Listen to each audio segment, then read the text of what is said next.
Вице-министр Ластаев кеше біз тұтынушылардың құқығын қорғаймыз деп заң қабылдап жатырмыз ғой. Соған кезінде заңнан алып тастаған авиацияны тексеруге болмайды. Авиация бізге штраф салынады. Біз билет алсақ, бас тартсақ, біздің ақшамызды қайтып төлемей қояды. Енді соны біз кеше орнына келтіреміз. Олардың невозвратный билет алып тастаймыз, оны тексеруге болады деп жазсақ, Ластаев кеше бұқаралық ақпарат құралдарына сұхбат беріп айтады, депутаттардікі дұрыс емес, өйтіп жасайтын болсақ, авиакомпанияларға зиян тиеді, билетке қымбаттайды, басқа қылады. Мен айтып отырмын, Ластаев өйтіп депутаттардың жұмысына араласуға құқығы жоқ. Заң бойынша депутаттар заң шығаруға бізге халық сенім артты, бізге мүмкіншілік берді. Біз халықтың құқығын қорғап жатырмыз. Билет қымбат па? Қымбат. Ақшаны қайтармай ма? Қайтармайды. Уақыт ұшпаса бізге айыппұл төлемейді олар. Әптен білген істейді. Өткенде көрдіңіздер ғой, Питер Фостер отырып алып, мына жерде мәзіп отыр.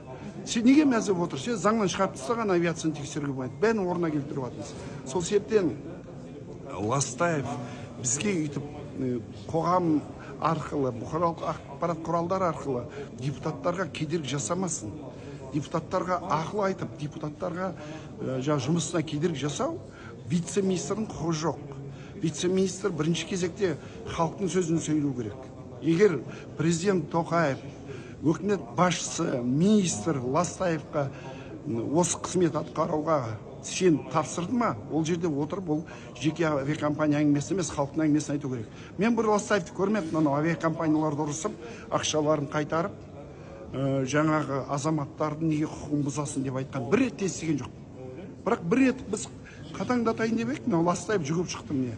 Болмай, дұрыс емес деп. Сонда мен таңғаламын, бұл қалай мемлекеттік қызметте қалай жүр бұндай адамдар? Мынау мемлекеттік қызмет агенттігі және өкімет басшысы Ластаевтың тәртіптік деңгейін, білімділік деңгейін тексеріп, қажетті шаралар көру керек. Неге азаматтарға жалған ақпарат таратады?